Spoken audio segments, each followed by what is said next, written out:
Hola compañeras y profesora. En esta ocasión mis compañeras Giselle San Juan, Melanie Ruiz y mi persona Valentina Ramírez le estaremos hablando sobre la afasia y la disfasia. Intentaremos brindarle datos importantes y precisos sobre estos dos trastornos. La disfasia es un trastorno específicamente en la adquisición del lenguaje. Este a consecuencia de algún daño cerebral o alguna condición genética. Se manifiesta a través de una alteración en la expresión y la comprensión del lenguaje. Los niños disfásicos, por lo general, suelen presentar déficit en el lenguaje tanto a nivel comprensivo como a nivel expresivo, y estos suelen utilizar gestos y mímica para poder expresarse. Continuando con esto, tenemos que la disfasia es un desorden del desarrollo del lenguaje que provoca problemas de comprensión y expresión. Los niños que padecen de este trastorno tienen la dificultad para encontrar las palabras adecuadas, no usan los pronombres, usan expresiones que no tienen sentido en el momento adecuado y también no pueden entender a los demás. Si no se trata adecuadamente este trastorno, como consecuencia podemos obtener que a nivel cognitivo el niño presenta un retraso en el aprendizaje. A nivel psicológico, presente emociones negativas como la tristeza, quizás el miedo, la apatía, el aislamiento.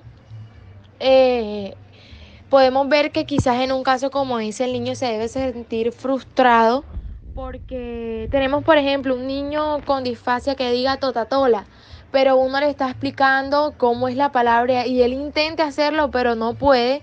Un niño se frustra al no poder comunicarse como se le está explicando. Entonces hay que dedicarle tiempo al niño. Aquí hay unos consejos para los padres que, bueno, primeramente acudir a un experto para confirmar ese trastorno, para que le confirme el diagnóstico. Apoyar a tu hijo siempre de manera incondicional. El cuidado y el acompañamiento es muy importante en casos como estos. Como tercero tenemos reforzarlo con tratamiento en casa. Aquí hay unos aspectos como hablarle al niño de forma clara y concisa, apoyarlo en la comunicación no verbal, enseñarle a comprender su problema y otros consejitos que más adelante vamos a ver. A continuación, se mencionarán algunas de las causas presentes en la disfasia. La dificultad de la maduración de las estructuras del lenguaje, donde el retraso del lenguaje es el más frecuente de los problemas del neurodesarrollo. Aproximadamente 1 de cada 7 niños habla más tarde que otro niño de su edad, creando en ellos frustración y ansiedad para posteriormente convertirse en problemas de conducta. Traumatismo craneoencefálico en el parto. Son las lesiones relacionadas con el nacimiento que se producen con más frecuencia. Una de ellas son las injurias fetales sufridas por los tejidos del recién nacido que se produce durante el trabajo de parto o expulsión. Las injurias fetales son lesiones producidas en el feto a consecuencia de la fuerza mecánica, ya sea comprensión o tracción, durante el trabajo de parto. Enfermedades infecciosas que afectan el sistema nervioso central, como la meningitis o la encefalitis. También están las causas ambientales, que hacen referencia al desarrollo emocional negativo y afectivo en el entorno familiar, social, cultural y natural en el que se desenvuelve el individuo. Aquí nos referimos a la madre y al bebé. Alteración de los órganos que intervienen en el lenguaje. Nos referimos a problemas orales, como la alteración en la lengua o en el paladar. Un frenillo corto, que es el pie que hay debajo de la lengua, puede limitar los movimientos de la misma. Tipos de disfasia. Disfasia evolutiva o trastorno específico del lenguaje TEL. Es una patología que se da en algunos niños. Además, estos suelen presentar problemas serios en el lenguaje o para la comprensión del mismo. Esta puede dividirse en la disfasia evolutiva expresiva, que es la patología que presentan los niños que tienen serias dificultades en el lenguaje, o la disfasia evolutiva receptiva, que muestra las dificultades para comprender la información de los demás. Disfasia mixta o receptiva es cuando la comprensión del lenguaje se encuentra alterada, por lo que la clasificamos en la sordera verbal y el déficit sintáctico fonológico. La sordera verbal es la alteración más grave. El niño conserva un buen funcionamiento de la audición, pero no es capaz de analizar ni interpretar los sonidos, por lo que su discurso es escaso en incoherencia, vocabulario y de forma repetitiva. El déficit sintáctico fonológico se refiere a la incapacidad de descodificar o analizar frases largas y conceptos abstractos, por lo que sus discursos están formados por oraciones cortas, simples y con mala organización. Por último, nos encontramos con la disfasia expresiva, donde la programación y la realización de palabras suele estar alterada. Por ello, se clasifica en la dispraxia verbal y la alteración en la producción o programación fonológica. La dispraxia verbal consiste en la incapacidad de realizar los movimientos específicos para producir los sonidos, teniendo como consecuencia un discurso poco fluido. La alteración en la producción o programación fonológica hace referencia a la articulación errónea de los sonidos. Pronuncia y comprenden bien los sonidos uno por uno, pero al momento de articular una palabra o una frase, lo hacen de forma errónea, consiguiendo así un discurso muy fluido, pero en donde nos cuesta entenderles. Para tratar la disfasia tenemos distintos ejercicios. Primeramente, ejercicios para distinguir sonidos. Un ejemplo de este sería el traductor de sonidos, en el que el tutor, el acudiente, el cuidador, va a traducir la palabra correspondiente a los sonidos o ruidos que el niño realice. Puede ser sonidos que estén de forma habitual, como el teléfono, o sonidos de la calle como una sirena, un perro, o algún animal, algo de la naturaleza, el viento, la lluvia, un pájaro, y viceversa. El adulto lo realiza y el niño pues debería adivinar cuál es el sonido, y el niño realiza el sonido y el adulto que lo adivine. Otro ejercicio puede ser, se llama ¿Dónde estoy? Y con este podemos enseñar a los niños a saber de dónde proviene el sonido. La idea es que se oculte en distintas partes de la casa y pues este emita un sonido, y saber de dónde proviene el sonido. También tenemos ejercicios bucofaciales. En estos ejercicios son los que se realizan a través de actividades con movimientos que trabajan los órganos que intervienen en la producción de los fonemas, o sea, en el habla, y también en la expresión facial. He visto algunos con un lápiz, que es moviendo la lengua hacia distintos lados. Y también tenemos el aumento de vocabulario. En este sería mostrarle al niño pues términos que quizás estén en su cotidianidad y él no conozca, para que así pueda extender su vocabulario, para que utilice más palabras al momento de expresarse. Y también, como otro ejercicio, tenemos la estructuración de frases.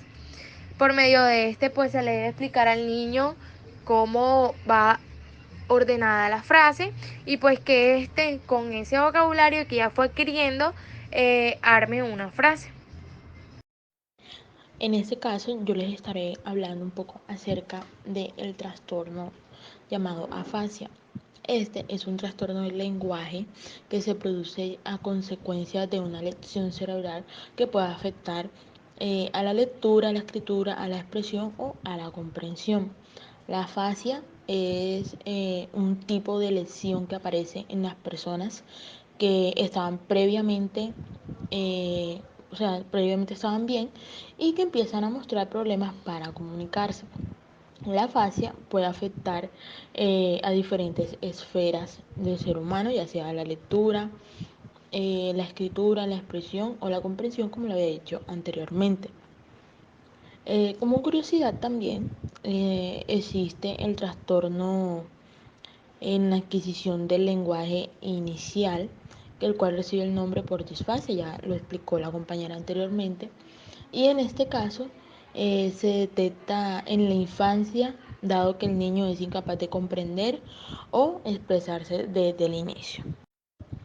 Las causas o razones por las cuales se produce este tipo de trastorno son las siguientes, ya que pues existen diferentes causas, siendo como las más frecuentes un accidente cerebrovascular, un traumatismo cráneoencefálico, una infección cerebral, un tumor o un proceso degenerativo neurológico.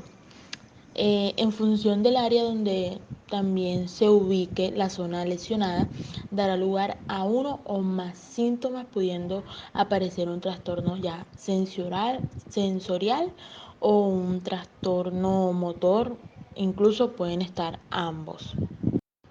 Ahora analizaremos los tipos de afasia según sus características, siendo inicialmente pues dos tipos en concreto de afasia, que vendría siendo la afasia broca o motora y la afasia de Wernicke, que vendría siendo la afasia sensorial. También hay unas que se vienen desarrollando ya desde otro punto de vista más clínico, que vendría siendo la afasia anómica, la afasia global y la afasia de conducción. En la afasia broca o motora, este tipo de afasia se caracteriza por una expresión verbal muy afectada y también con una comprensión aceptable, aunque también pues está afectada. En estos pacientes que tienen la imposibilidad de producción verbal fluida y suelen emplear frases cortas con gran esfuerzos. También suelen estar alteradas la denominación, ya sea de la búsqueda del nombre de las cosas, la lectura y la escritura. La lección radica a nivel frontal izquierdo, donde se ubica el área de Broca. La mayoría pues, de los pacientes que presentan este tipo de afasia tienen un déficit motor o más o menos grave del hemicuerpo derecho. El paciente es como consciente de las limitaciones en su expresión verbal, por lo que habla poco y emplea una gramática simple, ya sea como tipo telegráfico, sin frases elaboradas. Sin embargo, su comprensión del lenguaje es casi normal. La afasia de Wernicke o la afasia sensorial, se trata de un trastorno de la comprensión. Aquí la producción lingüística es fluida y abundante, pero incoherente. Aquí el lenguaje carece de significado eh, por el empleo de la parafasias fonémicas, ya que reemplazan una palabra por otra fonémicamente similar, pero conceptualmente diferente. Por ejemplo, en lugar de decir tapiz, dices lápiz, por lo que cambia absolutamente el concepto de la frase, haciéndose difícil la comprensión. No son conscientes de sus errores gramaticales, en este caso los pacientes no son conscientes de eso.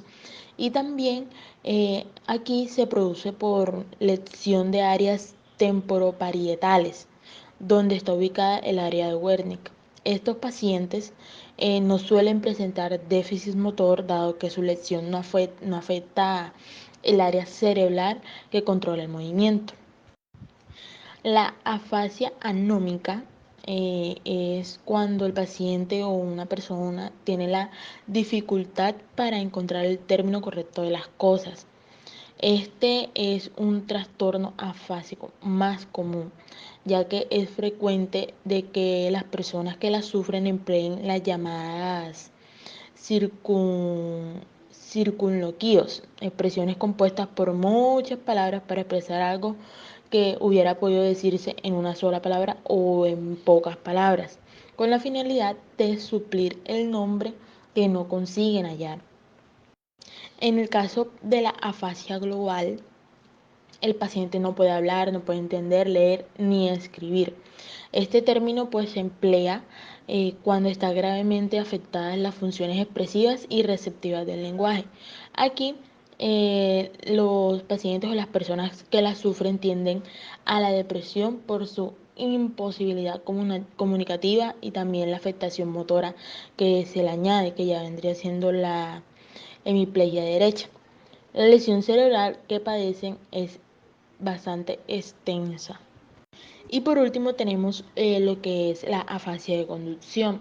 Aquí el lenguaje es espontáneo, es fluido para la comprensión relativamente reservada y tienen como problemas para la discriminación fonémica, también la comprensión de sus frases y sobre todo gran dificultad para la repetición.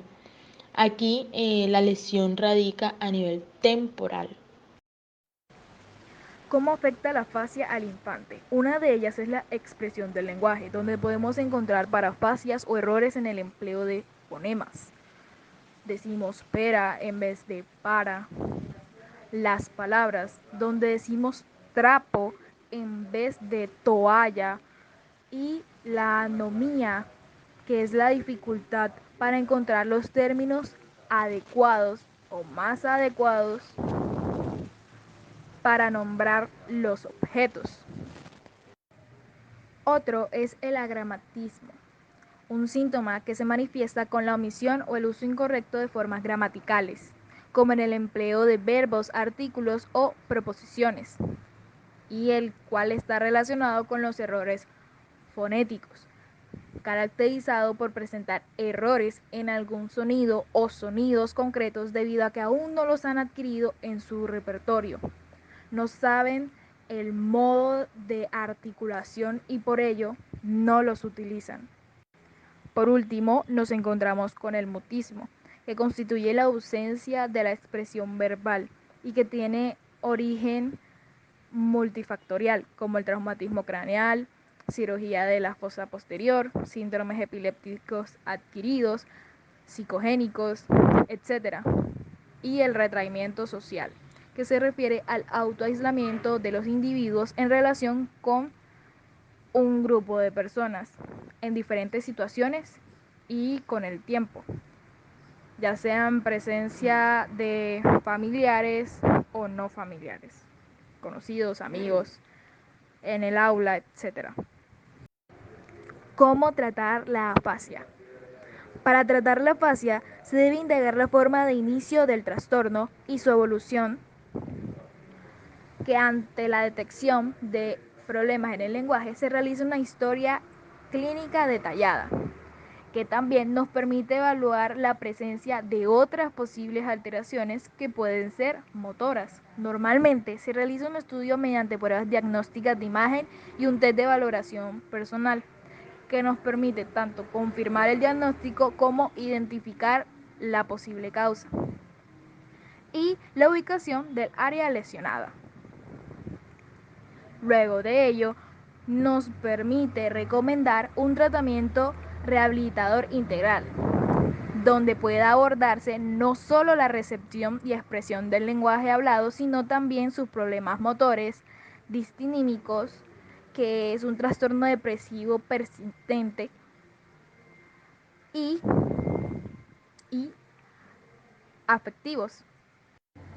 Además, tanto para docentes como padres o tutores se debe estimular cualquier tipo de comunicación con el niño, ya sea hablando, escribiendo, con gestos, etc. También mantener una conversación natural y apropiada para su edad, eliminando al máximo las posibles distracciones que se pueden tener. También ejercicios sencillos como sacar y meter la lengua manteniendo la boca abierta, mover la lengua de derecha a izquierda tocando las comisuras de los labios. Además de pedirle al niño que cuente objetos, que diga el abecedario o nombre los días de la semana y los meses del año. También que cante una canción que le guste y que se sepa. Además de un juego de palabras entre sinónimo y antónimos para crear un mayor vocabulario. A continuación, se mostrará un video en el que se verá interactuar a Sebastián. Luego de verlo y analizarlo a través del grupo de WhatsApp, nos dirán qué tipo de trastorno es, si es afasia o disfasia. Tiene pato de agua. Tíralo agua. Tíralo pato. Tíralo. Tíralo pato. Date de pato. Tiene agua. ¿Te gusta el agua? Tiene pato de agua. Tiene pato de agua. Tiene pato. Tiene agua. ¿Qué es ahí? Tiene agua. ¿Qué es? Y agua. ¿Hay agua? Vamos. Y de acá,